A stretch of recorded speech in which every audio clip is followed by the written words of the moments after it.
Ladies and gentlemen, good day and welcome to Birlasoft Limited Q3FY22 Earnings Conference Call.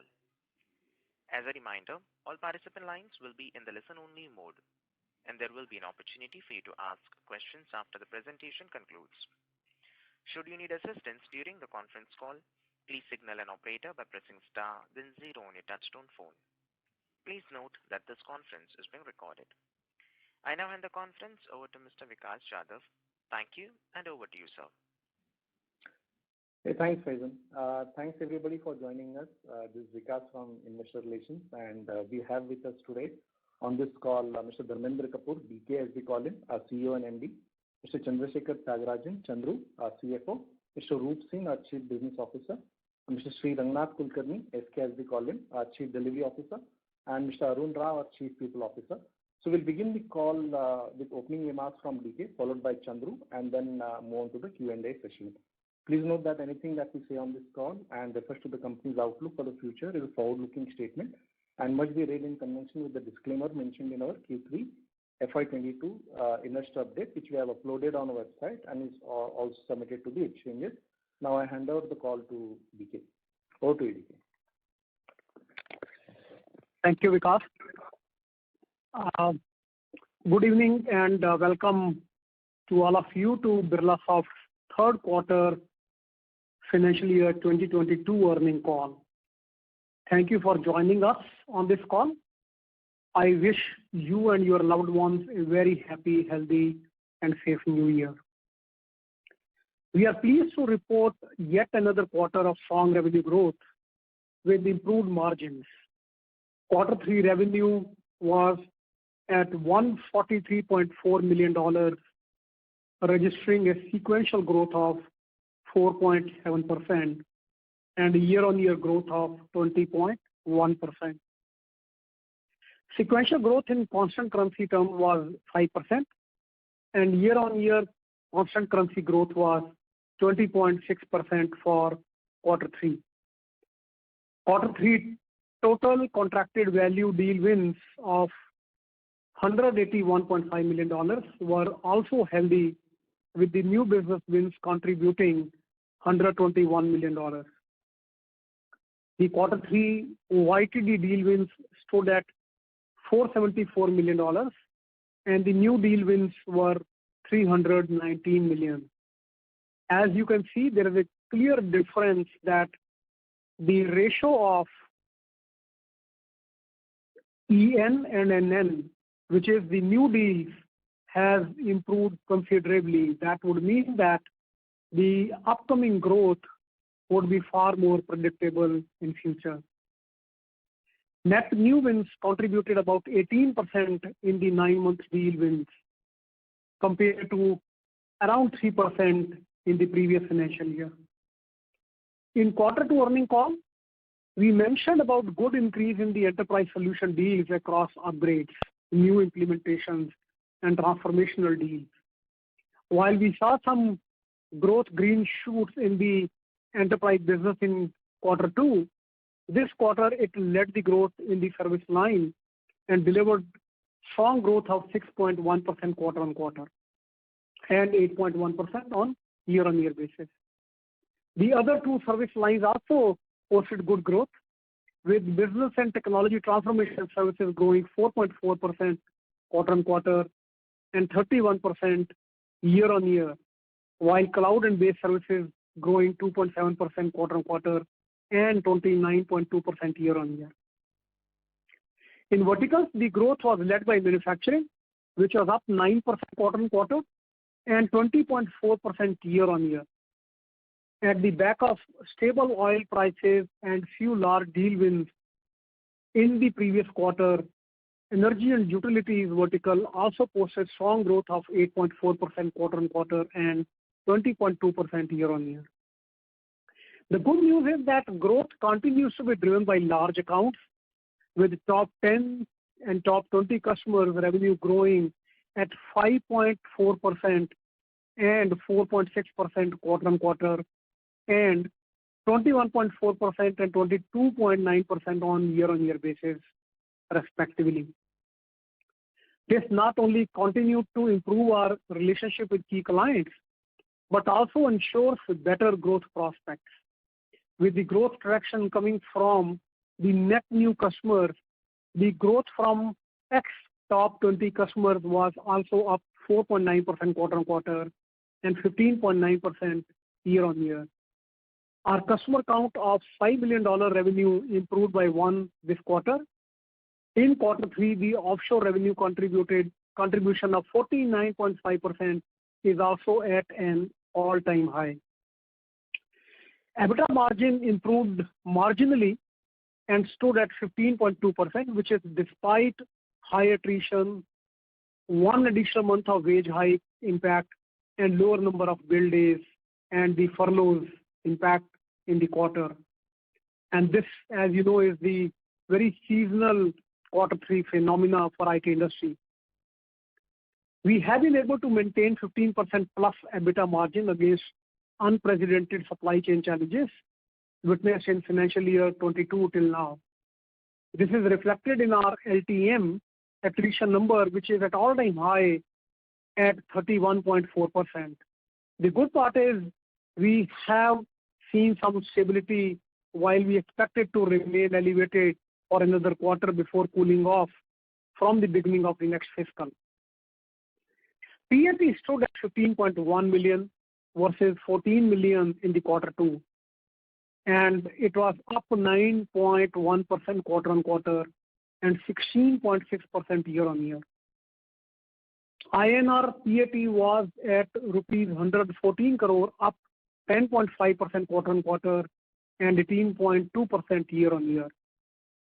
The manpower headcount at end of quarter three stood at 11,945 and saw a decline of 120 professionals quarter-on-quarter and the addition of 1,546 professionals on a year-on-year basis. Our headcount optically seems to have declined as it is reported on a quarter end basis. However, on an average basis, the billable headcount saw an increase during the quarter three.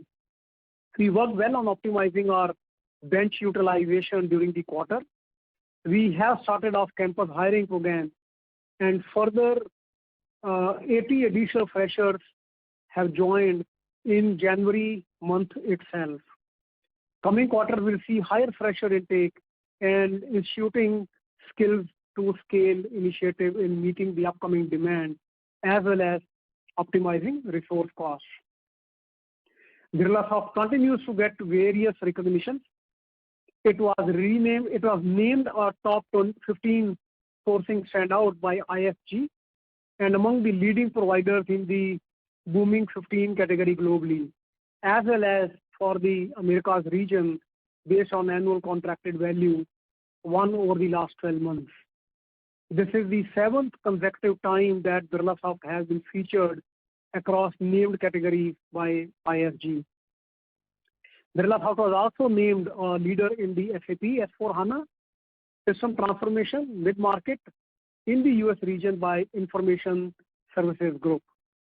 Birlasoft's project Shodham, a CSR initiative to stop crop residual burning, bagged a special jury award in the 7th edition of CSR Impact Award 2021.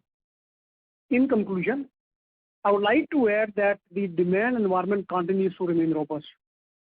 Although there is a lower number of large deals in the market, however, opportunities are multifold in nature of smaller deals, which augurs well for Birlasoft. Demand surge continues in digital and re-initiation of transformational programs, with customers looking at shorter and sharper returns and focusing on cost containment while improving their spend on value-driven initiatives.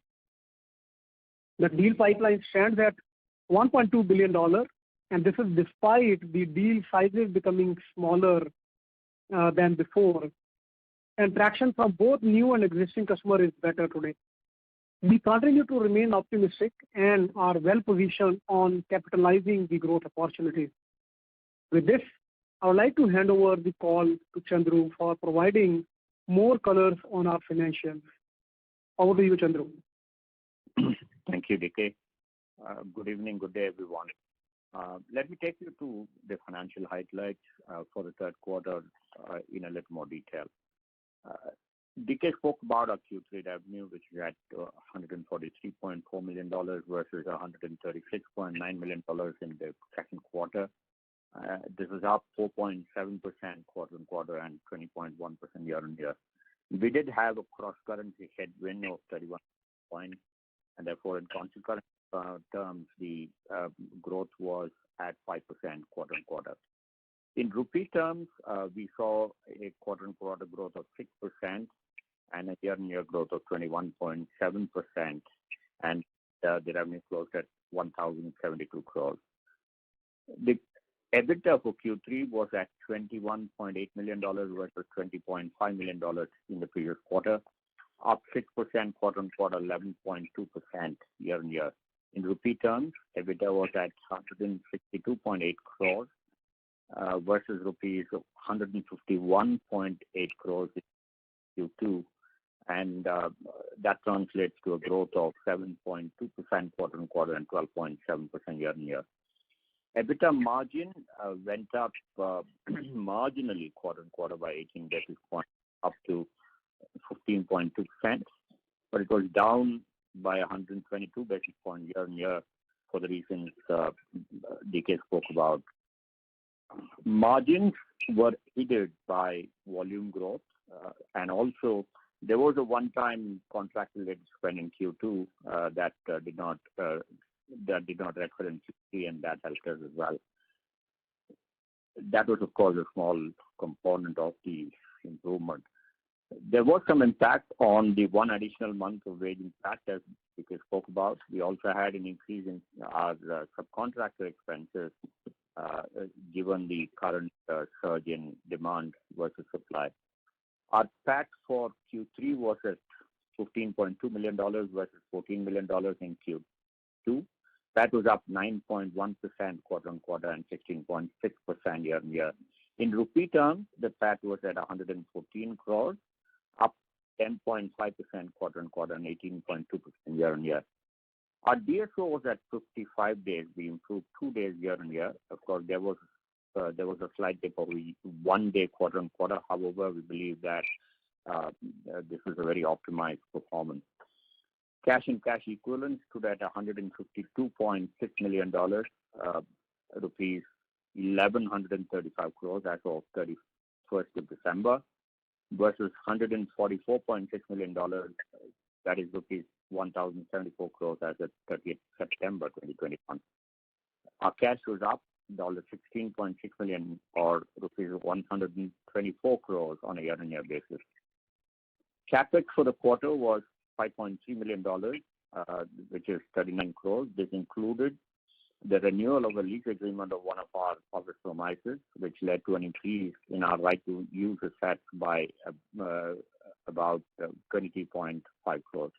The rest of the CapEx was related to IT and related assets.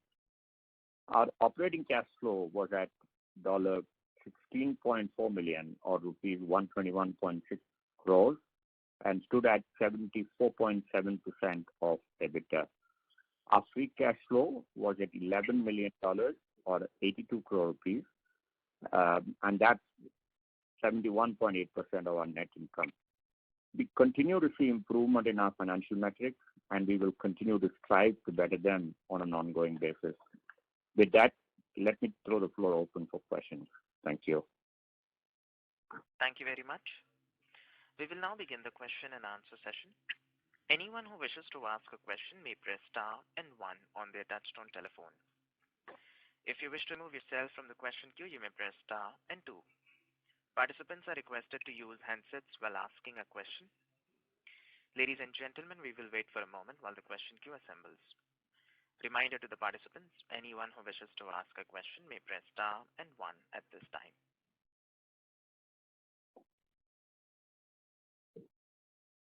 The first question is from the line of Baidik Sarkar from Unifi Capital. Please go ahead. DK, good evening and congrats on a good quarter and order intake. A couple of questions. In the context of how buoyant environment has been for the hyperscalers and in our own relationship with a few of them, our performance in cloud and base seems a bit soft. Was there a one-off here, and how you see acceleration? And secondly, given how healthy our order intake has been, would you reckon we will break out in growth rate starting now, or would you advise caution in the absence of large deals per se, like you mentioned in your opening remarks, and the high contribution of package implementation, which could be a slippery base to defend? So thanks, Derek. No, I think I would not bring any caution when it comes to the growth, because we definitely are seeing good momentum, good pipeline, good input of the queries and the pipeline coming from the client side. So we are seeing definitely good inflow from that perspective. So there is no reason for having any caution with respect to the growth, whether it is cloud and base services or it is any other service line. I think in all the aspects we are seeing good a set of momentum. Having said that, what we have to continue to watch is that the biggest constraint today that is there in the industry is on the talent supply. Because growth is not an issue, it is the talent supply that is a challenge right now as to how quickly can you bring it up and capture the growth that you want to do. I think that is the only challenge I see. Other than that, whether it is our larger customers or whether it is smaller customers or even the deals which are, we know that these are large, but the contracted value is going to be smaller because those are broken into the modular approach. All that is there, and that definitely gives us very good confidence going forward that we have lot more predictability today for the growth in the upcoming quarters. So on margins, DK and Chandru, the worst of supply chain issues might be behind us. And keeping that in perspective, would our march towards a 16.5 sustainable margin be possible in the first half of 23, or should we postpone that expectation as well?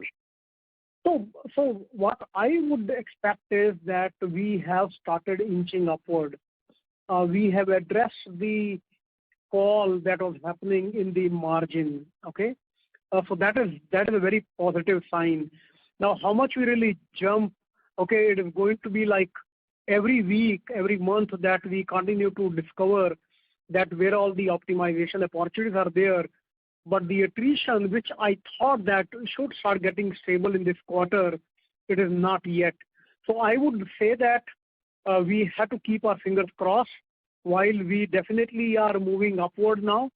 But I would stay away from giving any commitment on what it would be in this quarter. Sure. Best wishes, gentlemen. Thank you. Thank you. The next question is from the line of Sandeep Agarwal from Edelweiss. Please go ahead. Hey, hi, DK and team. Congrats on good execution. Happy New Year to all of you. Just one or two questions. First, DK, while you don't want to give any optimistic statement or something on the demand menu, but if you see the way clients are spending, the type of spends they are doing, and what the spend accomplishes for them, how do you see the spends to be there for next 3-4 years? You think them to be robust, or it is hard for you to comment on next 2-3 years? That is number one. Number two, while attrition industry-wide, attrition going up is always a good sign because it is a lead indicator of good demand. But the way it is going up now, do you see signs of it retreating from here, or you still think that there is a chance of it not falling anytime soon? Okay. No, thank you, Sandeep. Very relevant questions. So you said that I don't want to give the optimistic outlook. No, I'm absolutely optimistic, first of all. Whether it is revenue or whether it is margin, I'm absolutely optimistic because when will you ever be more optimistic than when the demand is very good? So I'm absolutely optimistic. However, we have the policy that we don't give the number, and that's the reason I'm staying away from that. But I'm absolutely optimistic. Having said that, I think the revenue spend, if we look at that, there is a marginal increase in the revenue spend that the clients are bringing up. Okay, so which is a positive news. But we also have to look at that how the revenue or how the spend is shifting. So what they are looking at is that how do they continue to become more productive, more efficient in the run business, whereas they put more and more money onto the transformational programs. So the buckets will change. Okay, that is one thing will happen. At the same time, there is definitely increase in the IT spend that a lot of customers are having. So which is a good news. Many of the other customers will actually start slowly opening up as we move forward. But I'm seeing the positive signals in the market definitely. So that is one aspect of it. Now, when it comes to the attrition, yes, you are 100% right that it is a good news that that it is a indicator or leading indicator for higher momentum that we are seeing. So yes, attrition is high. Okay, we might complain about the attrition, but we are not complaining about the growth. So yes, that will be there. My view is that if you look at carefully, most companies are somewhere around 27 to 31% of the attrition. Now, there is at least about 10-12% of the people who are actually moving from one company to another company, rather than that is the real growth-related attrition. So I believe that whether it is in 1 or 2 months or in a quarter or 2 quarters, it is going to come down because people are not going to continue to move. Okay, so it is going to go and stabilize in the shorter or mid-term. So I believe that somewhere the attrition with the current level of demand should be in the range of about 18 to 19%. And I think that is where it will stabilize over a period of time.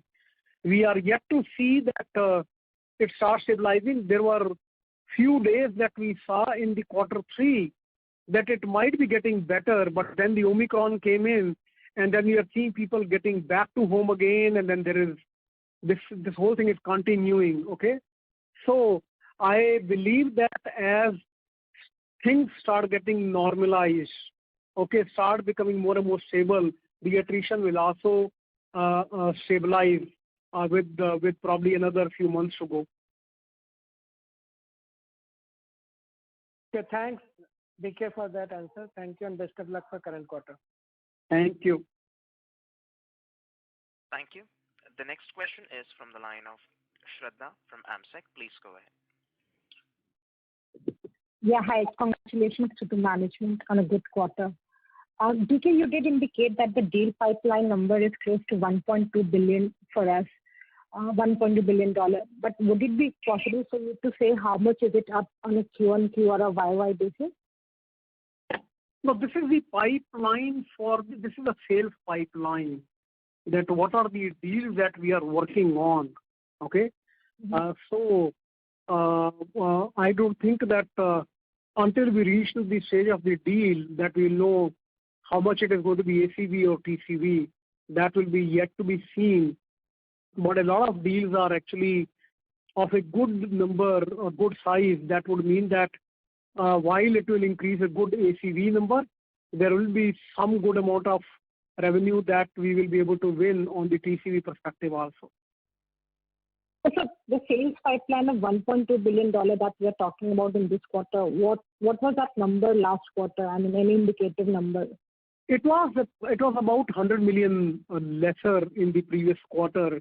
If you look at the same quarter last year, it was approximately $700 or $800 million, if I remember right. Okay, got it. And you also indicated that ERP deals are back in the market. So last year we had seen almost a flattish kind of a run rate in the ERP service line for us.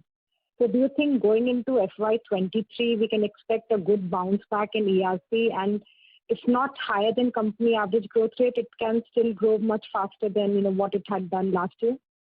Absolutely, absolutely. And we definitely are already seeing that happening with most of the enterprise solution deals. Right. And lastly, on the life sciences vertical, we've seen some moderation in growth rate in this vertical for some time now. I expect some of it. Sorry, good. Yeah, some of it could be because of normalization of numbers in InvaCare.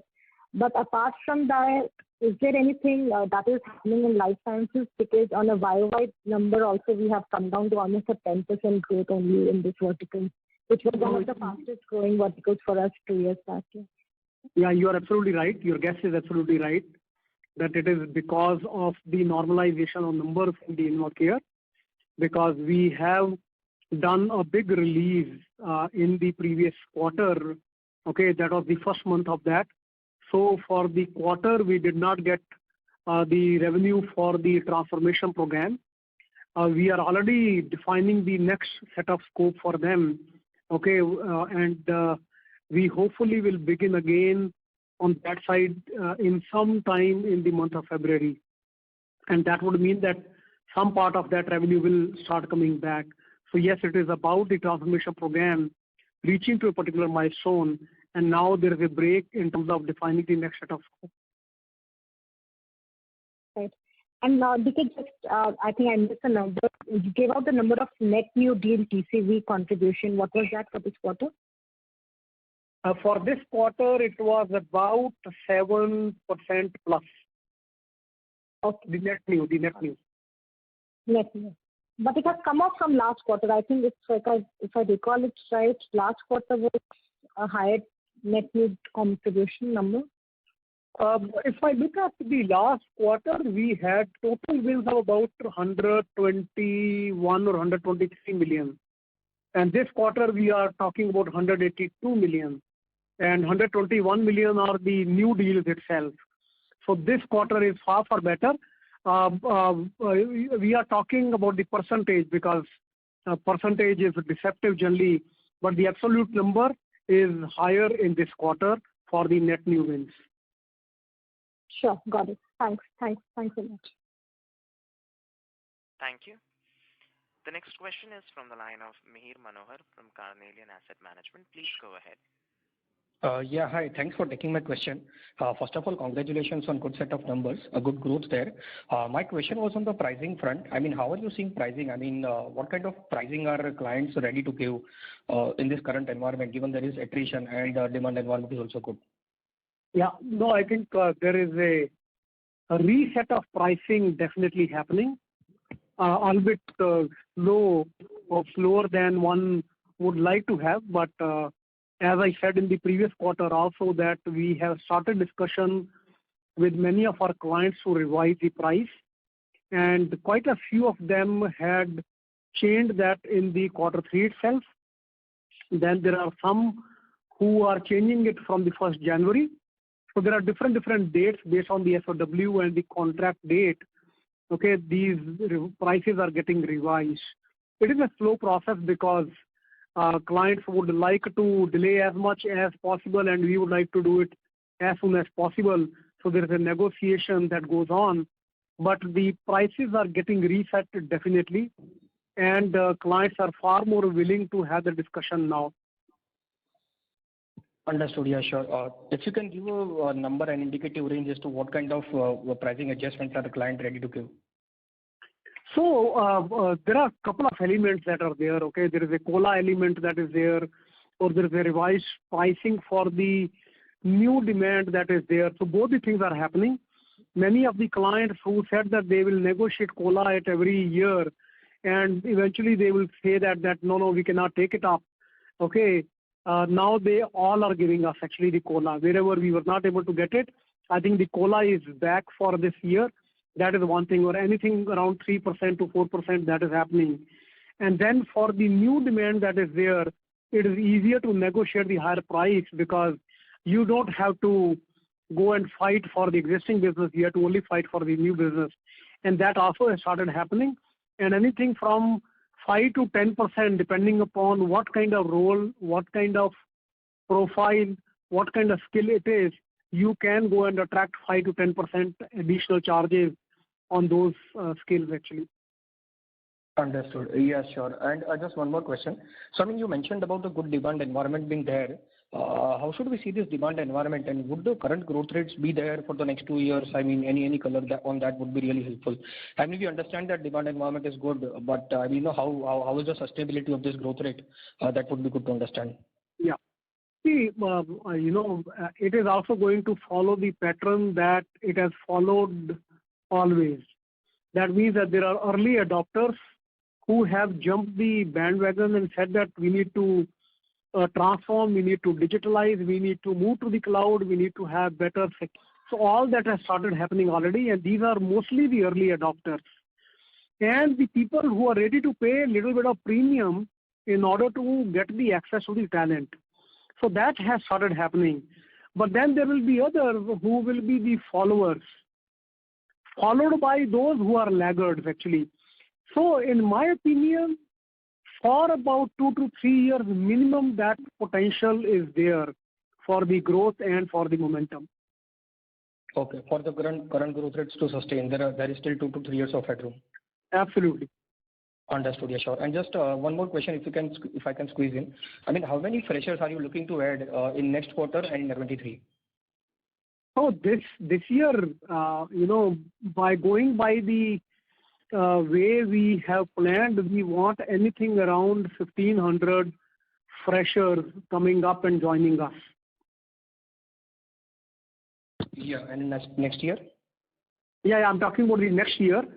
This year, I think we should be able to go up to about 900 or so. We planned it for a little higher number in the mid-year, but then there are dropouts also because of the whole demand suddenly picking it up. Okay, but the next financial year, we are going to add because we have given the offers in many colleges. So we expect that about 1,500 the freshers will join.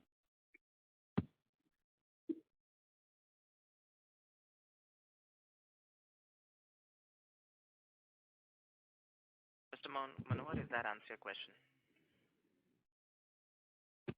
Mr. Manohar, does that answer your question?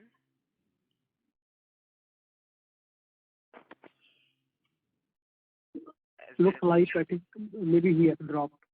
As there is no response from the current participant, we'll move on to the next question from the line of Mohit Jain from Anand Rathi. Please go ahead. Sir, I missed your opening remark a bit. So you said there was this headcount decline. What was the reason for headcount decline during the quarter? No, it is only the quarter end count that we have given because we have given it at the end of the quarter account. But overall, if you look at the build resources and build hours was far higher, and that's the reason that we are showing the growth also. So, but it is only that at the quarter end the number is that, and there are reasons. One that I talked about, our transformation program got finished, so we moved the resources, whereas the growth came, but not as many resources.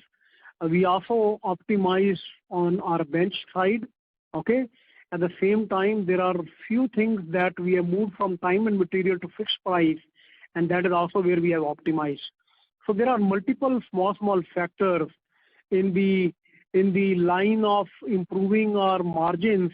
We have gone and looked at how do we improve our productivity and efficiency, and that is the reason that at this time we are at this level of headcount. So, okay, so assuming people left towards the end of the quarter, that is what you mean to say? Or yeah, correct. Either left, okay, but we have kind of replaced the, what you call, for example, in time and material to fixed price, we have reduced the size without reducing the billing, okay, in some of the cases. So that has happened. At the same time, there is a bench efficiency that we have improved, okay. So that is the other aspect of it, and that is how it is at the end of the quarter. So what is the plan like for next quarter? Are you giving any hiring numbers or? I am not giving the hiring numbers, but if we had to grow with the same pace, then we will have to have net addition from the point where we were in the quarter two, because whatever efficiency that we wanted to gain, that we gained here.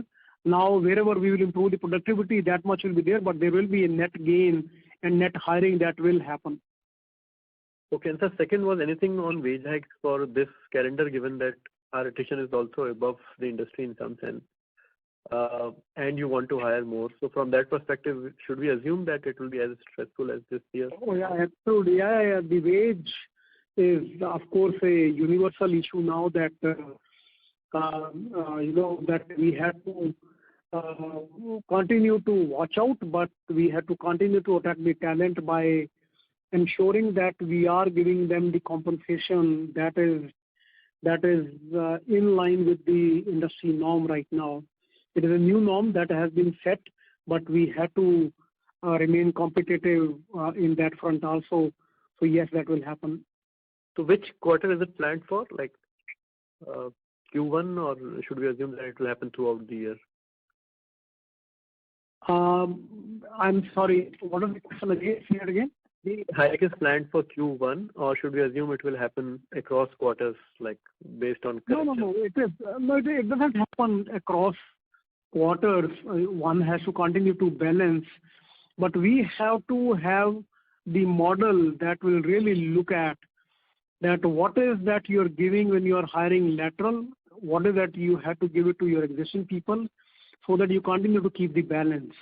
Okay, that is the model on which we work.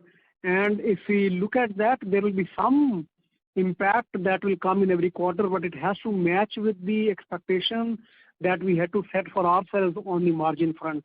So both have to go hand in hand, okay, rather than there is an abrupt jump in the compensation in one quarter and then abrupt jump in the margin in the other one. It doesn't happen that way. So we have to take both hand in hand.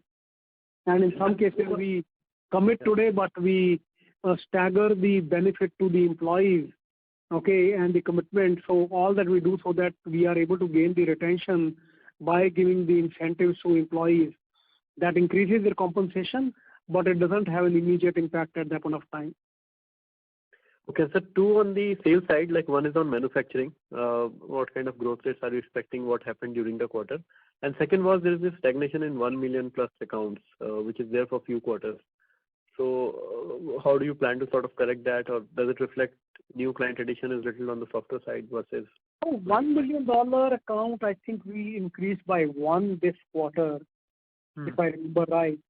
Okay, so that is right. Yeah, now we have 27.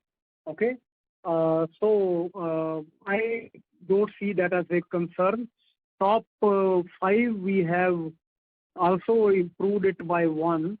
Okay, the $5 million account also we have increased by one. So I don't see that as a concern because $1 million accounts are the accounts also where there are a lot of transformational programs that are happening. And many a times these are the accounts where SOWs are signed in the series, okay, and not in the form of a TCV value. So at any point of time, we may not show that account is giving us a TCV of a very larger amount. So I believe that it is not too much of concern for us. But yes, we would continue to look and hunt for the larger deal so that we continue to gain the presence in the top 30 accounts or top 38 accounts. Okay, and sir, last on the manufacturing. I'm sorry, I missed the question on the manufacturing. The manufacturing vertical growth for the quarter, and what is the outlook going ahead? I believe we grew manufacturing almost by 9% in this quarter. Right. Chandru, do we have that number in front of us? Yes, DK. No, sir, you're right. What I meant was, what is the nature of this growth, and are there some projects which will end, or did you get some demand ahead of the time, or should we expect strong growth to continue in manufacturing sector? No. I think we should expect that growth will continue to go on. There's a lot of work that we are doing in the high-tech space, in the digital space, where there are significant amount of opportunities are coming on the platform side. I have spoken about our strategy moving forward going to be business ready platform, okay, where we are going to bring about the benefit in the tech space in every single industry. And manufacturing, definitely we have seen good benefit because we have some good present service offerings that are digital in nature on the business platforms, and I think that is giving us the good growth. Okay, that's all from my side, sir. Thank you and all the best. Thank you. Thank you. The next question is from the line of Sandeep Shah from Equirus Securities. Please go ahead. Thanks for the opportunity and congrats on a good execution. DK, when I look into your lead indicators, the 9 months new business TCV has been gone up by 20%. You are saying enterprise solution likely to do better in the next coming year versus what we have seen in the last 4 quarters. Also, the deal pipeline on a YOY basis is up by 30 to 40%. So is it fair to say entering FY23 or calendar year 2022, you are much more confident versus entering CY21 or FY22? And growth rate has a more upward bias in terms of a growth in FY23 versus FY22? The simple answer is yes. And it is very much clearly visible from many of the parameters that you talked about, that it is giving the indication that the next financial year is going to be better. Okay, that is helpful. And just on the fourth quarter margin, because most of the wage hikes is largely done, you are also confident in terms of the pricing as well. You are also doing better in terms of a productivity gain. So why are we shying away to at least give a flattish kind of a margin outlook in fourth quarter versus third quarter as a whole? And do you believe margin management could be better in FY23 with attrition challenges maybe slowing down and the pricing could have a full year benefit versus may have a part benefit in FY22? Yeah, so the only reason that I don't commit, actually there are 2 reasons. One is that we don't give the guidance, as per our policy. So that is the one reason, but I have indicated that I think we have addressed the fall in the margins, and we want to continue to improve from here. So that is one thing. Second is that we are also looking to invest because if you clearly look at, I talked about our strategy, our image was that we are an ERP company. We have moved from there in the last 3 years and have become an enterprise, a digital company. Very good revenue, very good balance in the digital as well as in the enterprise solutions. And ERP also now from ERP we have grown to enterprise solutions and we have brought in multiple solutions into the portfolio. So from that perspective, I think we are far more confident from that perspective. But going forward, I believe that the reason there is a significant momentum in the market is that there is a spend in the tech sector, whether it is in manufacturing, whether it is high tech, whether it is banking and financial services like InsurTech or FinTech, or it is the medical devices like MedTech. So there is a technology sector coming up in every single industry. Now, how do we cater to that? How do we serve that? There are different set of offerings that will be required for them.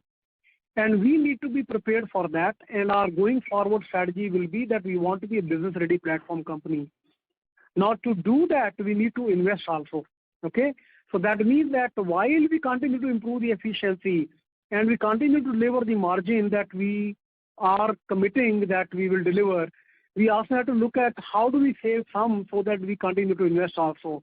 Because we don't want to squeeze every single penny and say that no, we will not invest, because then that would mean that our story will be finished in next 2 years or 3 years.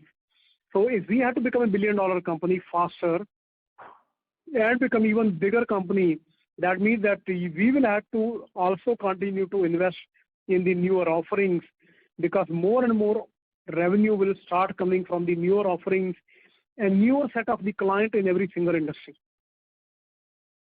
Okay. So can you throw some light in terms of your comfort range on EBITDA margin for the next medium to longer term? I have always committed that I want to deliver more than 15%. And I have delivered even up to 16.9%. But even then, at that point of time, I said that my commitment will remain that I remain upward of 15%. Okay. And just last short-term question. There are no furloughs in the fourth quarter versus third quarter as a whole, plus new business TCV on a Q-on-Q basis also looks good.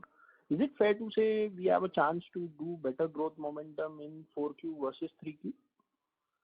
Yes, it looks like, but let me tell that the number of days are not much higher than the quarter three. And I'm sure that every IT service provider would have said the same thing, because there are going to be weekends and leaves and holidays even in this quarter as well. Okay, that is there. But still, I don't think that furlough will be there, because furloughs, whatever happens, generally happens in the month of December. We were able to address to a good extent, but of course, some furlough still happened. And that is the benefit in this quarter that we will definitely get. Okay. And last question, if I can squeeze, just on enterprise solution, the kind of nature of demand which you're witnessing, you believe is it a short-lived or may have a life for medium to longer term, where people are converting from or upgrading from on-premise to the cloud version, where demand could last even more than 2 years, 3 years as a whole? So I tell you, the value is coming now at a next level of ERP. The value that was required at the business process level, people have got it. Okay, it is only at the next level where there is an intercompany exchange of the data and the intelligence. That is where the next value of ERPs or enterprise solutions is coming. So you will see that all the ERPs are going to grow in that direction. And that is what we have been calling for last 3 years about enterprise or digital, that how the digital will sit on top of the ERP and how even the ERP providers will become equally digital. And that is what is happening, and that is the reason that this is not a short-term phenomena. This is going to be a long-term phenomena, because it is not about migration to the cloud. But what do we do when we move to the cloud? What benefit do we get? What extra value that I get by moving to the cloud? That is what the clients are looking for. And that's the reason I believe that our enterprise digital story sells very well on those places. Okay. Thanks and all the best. Thank you. Thank you. The next question is from the line of Abhishek Shindarkar from InCred Capital. Please go ahead. Hi. Thanks for the opportunity and congrats on a good quarter. My question is again on the ERP side. If you can just give us a color in terms of the order book that we are gaining. What's the mix on SAP, Oracle, JD side? What are the kind of deals that we are signing?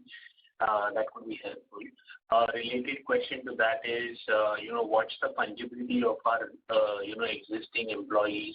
If we are seeing a higher attrition in the employee base which is catering to the ERP demand, would that entail hiring of laterals, and will that have an impact on margins? And in case if we can go ahead and deploy freshers on those projects, is there any difference in terms of training number of months for those freshers for those ERP programs? Thank you for taking my questions. Yeah. No, I think on the ERP side, we are seeing growth in all the ERPs.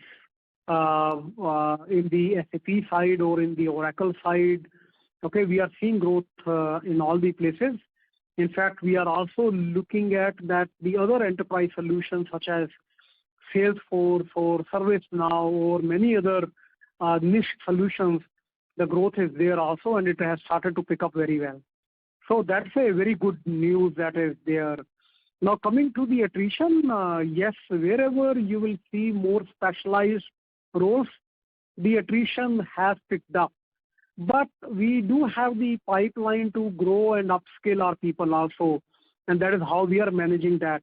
In many of the cases, yes, we had to hire the lateral, and we had to really look at how do we go and have the discussion with the client to attract the better prices also, because it is not only that we have this issue. Even our clients are facing the same issues because, as I earlier said, that the fight is about talent access and not about the rates.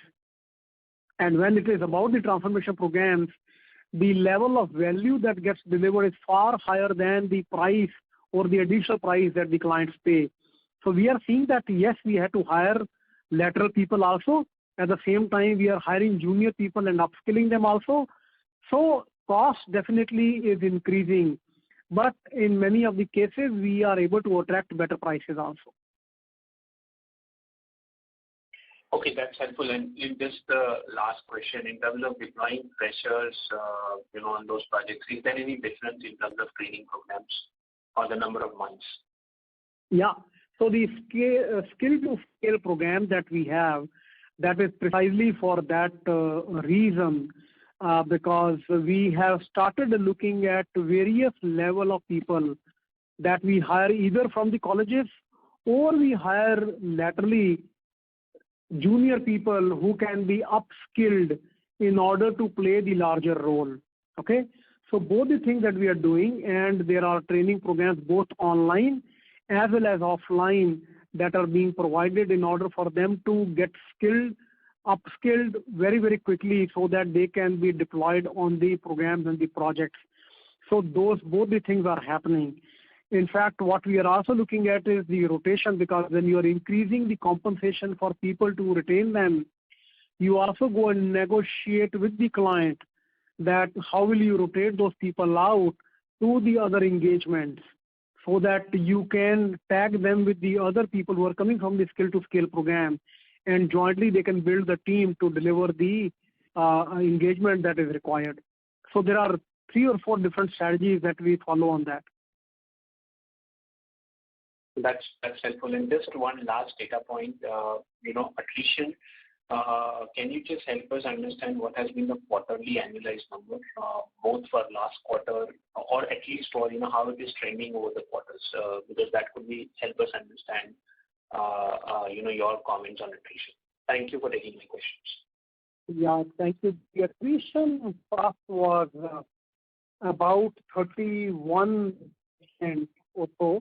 SK, do you have exact number in front of you, if you can give that? Yes, DK, the 31 is the right number that you mentioned. Yeah. Okay.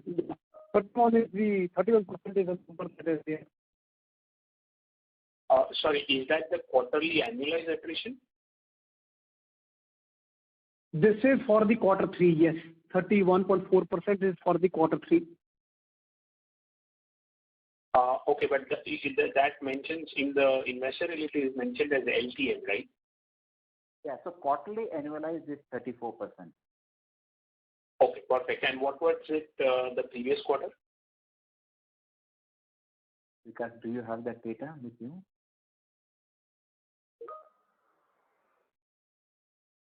It was about 30%. Okay. Okay, sir. Thank you for taking my question and best wishes for. Thank you. Thank you. The next question is from the line of Nilesh Jethani from BOI AXA Mutual Fund. Please go ahead. Hi, sir. Thanks for the opportunity and congrats on a great set of numbers. So my first question was on the margin walk or margin bridge. So QOQ we have seen improvement in the margin despite attrition, etc., going up. So I wanted to understand if one wants to break up this growth. So what was benefits coming from operating leverage? What impact was due to wage hikes? What impact was due to currency depreciation? So any bridge would be really helpful. I do have the bridge, okay, but it will be a more detailed answer. Let me just fetch that, okay, and provide that. Let me take that question in detail, okay? Yeah, sure. Go ahead, Chandru. Chandru here, Nilesh. So in terms of the margin improvement, they came from primarily volume growth and improved operating levers, and DK spoke about the work we've done optimizing our engine, optimizing utilization and resources during the quarter. So those were roughly we got about 90 BPS on account of volume growth. We also got some improvement on account of the fact that on a quarter-on-quarter basis, like I said, there was some one-time contract-related spend that was about 50 basis points.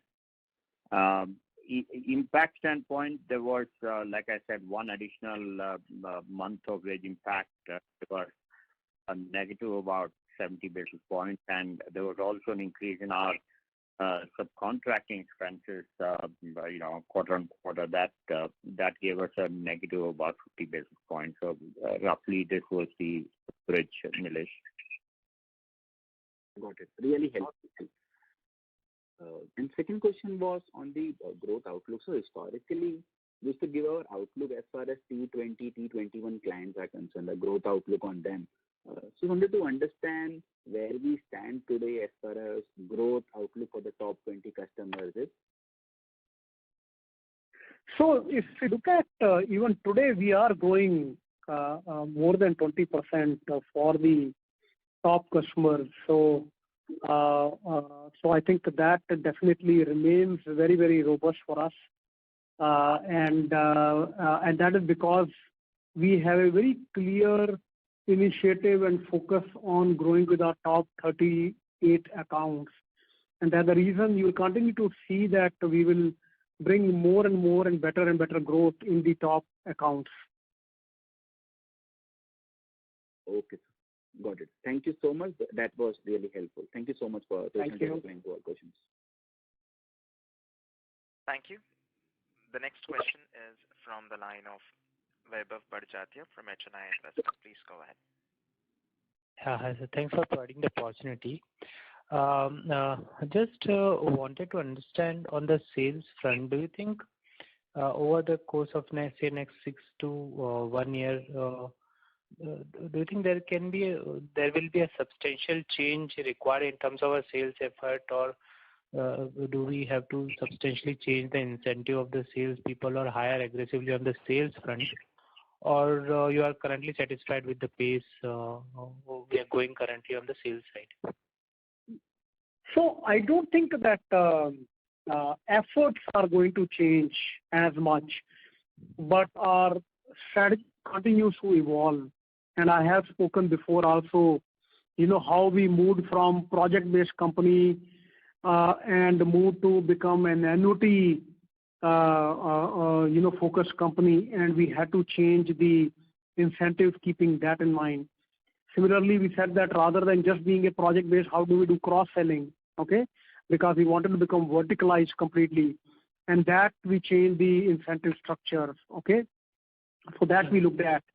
And then we looked at that how do we go OEM-based net new selling as a separate, initiative.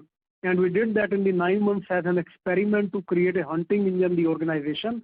That got successful, and we had kept separate focus on that front also, and that gave us the benefit and the incentive to the people that we kept it that way.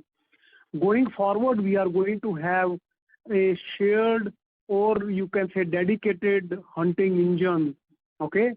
And that will be on the commission base, whereas there will be an account management deeper focus so that we continue to cross-sell based on the benefit that we saw in the last 2 years. So we continue to grow our larger accounts also by having a very stronger focus on the client relationship. So there will be a 2 set of incentives that will come up. So our incentives have changed in the last 3 years every year. Mm-hmm. And we have evolved to current stage. So yes, we absolutely have continued changing, and this year also we will change.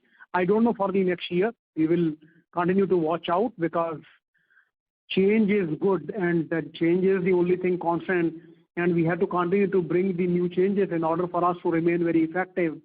So we will do that. But I believe that when we are going to put hunting engine separate from the farming or from the account management, I believe that we are creating a path for becoming more focused on the platforms, okay? Because then I will have to focus on lesser number of salespeople to train them on newer set of services and not to the entire set of the sales. Okay, not that everybody is not supposed to learn, they will, because we will cross sell also.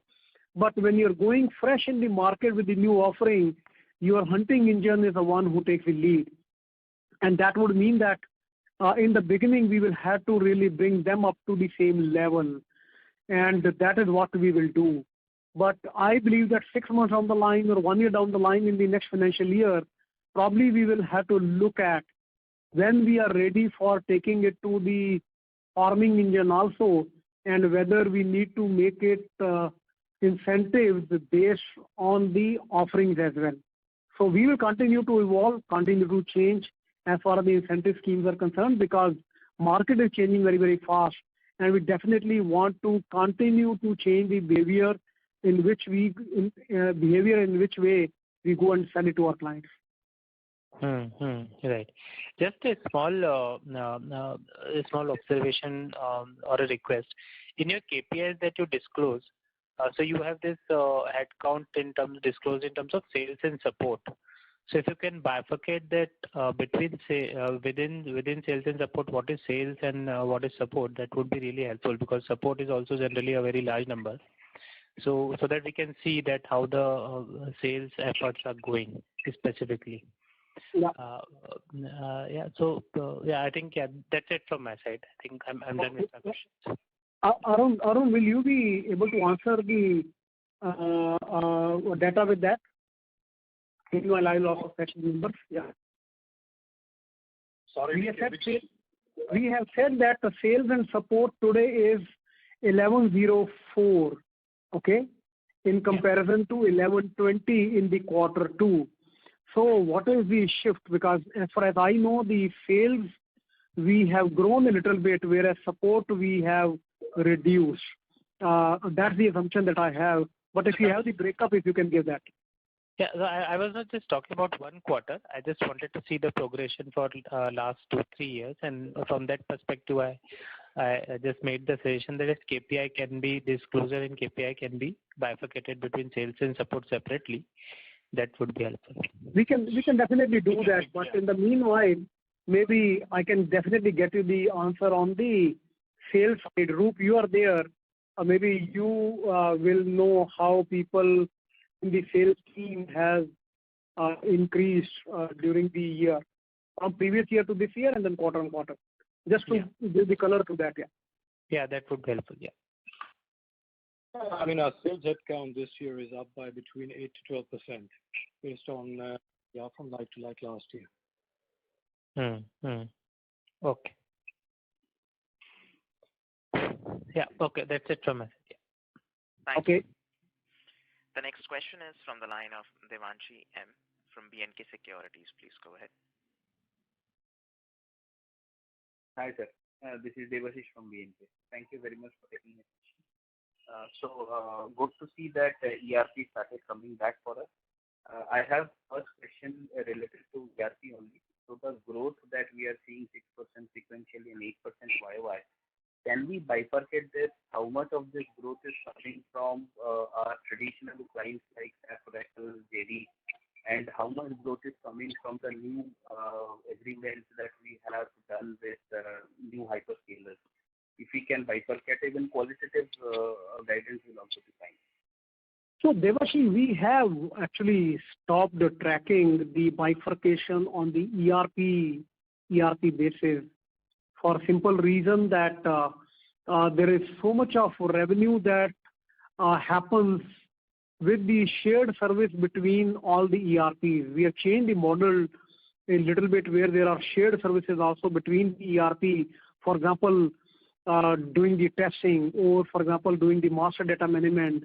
Now we have stopped tracking because it creates more and more confusion. And that is the reason that we said that we will look at the enterprise solutions altogether rather than try to look at every single piece. So I don't have the numbers as of now with me, but if you would like to know, maybe Vikas can provide you those numbers sometime later. Sure. And the second question is related to the attrition numbers that we are seeing. So we are currently, I think, one of the highest among peers. Whether we compare with larger peers or we compare with smaller peers. So do you think that some policy level problems that has happened with us, which has kind of pushed our attrition higher among all, or it is like that a general sense that you are getting that the demand is so high that attrition for everybody is high and it is expected to come down for us? And a related question is, do we have any growth sacrifice for the number of, for the supply constraint that we are seeing in this quarter? No, there is no policy-related aspects that will contribute to the attrition or something like that. It is just that I know sometimes a couple of percentages will be up and down for all the peers because, for example, last quarter there were others who were showing higher attrition than us. So that was there, and most of the peers are in the 25, 27 range. Okay, and sometimes also it is about the way the numbers get reported. Okay, so that also I don't know whether it is consistent across the companies or not. So that is also, I heard, issues are there. But I think concern is there in every single company beyond the level of comfort. Okay, so we have to look at how do we continue to change our policies, how do we continue to evolve our model so that we bring the attrition in control. 1%, 2% here and there, in my opinion, is less of a concern in the shorter term. Okay, and about the growth sacrifice because of the supply constraints in this quarter? So, no, I think that we have been able to grow well, okay, and that means that we have been able to attract the talent. That remains definitely very, very positive, and I believe that that is not changing much, and we are, in fact, only broadening our way to attract the talent further. So, constraint definitely is there. Okay, I would not say that the constraint is not there, but are we able to attract the talent? Yes, we are able to attract the talent. Will there be pressure on the cost? Yes, that will be there. But I also believe that soon, things should start getting normal because the 8 or 10%, that is the rotation between the companies. Okay, at any point of time, people are roaming between the companies. And when that gets stabilized, most of the companies will come back to the level of about 17-18% of the attrition, which we have seen it multiple times in our career, and we know how to handle that very well. Excellent, sir. Thank you very much for answering my question. Thank you. Thank you. The next question is from the line of Deepesh Mehta from Emkay Global. Please go ahead. Yeah, thanks for the opportunity. First, on the data part, can you share the number of freshers we added in 9 months? Sorry, can you please ask the question again? Your voice dropped for me. The number of freshers we added in 9 months? Approximately 900 that we would have added, okay, in the last 9 to 12 months, if I remember right. Okay, and going forward, our plan is that the next year we are planning to add 1,500. If I remember our number correctly, in first 6 months we added only 430. So do you mean we added around 500 in Q3? No. In the quarter 3, we would have added approximately, if I remember, around maybe 200 or so. Arun, do we have the number for the quarter 3, the freshers? Quarter 3 will be close to about 300 odd, DK. Okay. Yeah. So that's what I said, that last 3 to 4 quarters. When you mentioned the numbers, you spoke about 9 to 12 months. Can you speak a bit louder?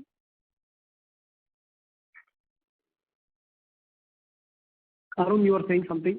Can you repeat that? No, I said, can you hear me now? Yeah. I was saying that in Q3 we would have added close to 300. But I was just pointing to the fact that when you spoke of 900, you were talking about time range between 9 to 12 months, the past 9 to 12 months. Yeah. Understand. The second question which I have about annuity revenue mix, can you say what number now we will be? Last quarter we were at 72%. We have not computed it this quarter. We will compute it again in the quarter 4. But we were at about 72% in the last quarter. Understand. And last question is about considering the overall attrition and very strong demand, are we seeing any revenue which we are leaving on table kind of thing because of such a high attrition? And any slowdown you are witnessing, let's say in terms of our new client, because new client is also one of the good growth engine for us. Because of Omicron and surge in COVID cases, any slowdown in new client related interaction? No, we are not seeing any slowdown, but there is definitely some revenue that now we leave it on the table where the margins are lower and it is not strategic customer for us. So earlier we may be far more open to add a tail account, but now we have become far more careful because when the resources are limited, then you want to serve first to your strategic and important customer rather than trying to add non-strategic tail-end customers. It's that. So, because if I look your 1 million plus account, which we used to have, let's say 85, 86 pre-COVID era. Now that number is around 77, which is almost 10 odd kind of decline. Do you think considering focus on strategic account, relatively large account, this number should inch up faster in next few quarters? No, I expect that this number will go up. Understand. Thank you. Thank you. Ladies and gentlemen, that was the last question for today. I would now like to hand the conference over to Mr. Dharmendra Kapoor for closing comments. Thank you, and over to you, sir. Yeah. Thank you very much, everyone, for joining the call and asking very pertinent and direct questions to understand one, that what our near-term and long-term strategy is, but also understanding that how the momentum is really giving us the confidence. At the same time, also understanding that what all levers we are pulling in order for us to continue to provide predictable growth as well as the margins that are above 15%. So that is what will remain our focus going forward also. We remain committed to our $1 billion dream. It is not changing. By 2025, we want to be $1 billion company. And I believe that as every quarter passes, our confidence in achieving that continues to increase. And with all your wishes, I'm sure that we will be able to achieve that in time. So thank you very much once again. Please stay safe and continue to remain in touch. Thank you. Thank you. Ladies and gentlemen, on behalf of Birlasoft Limited, that concludes this conference call. Thank you for joining us, and you may now disconnect your lines.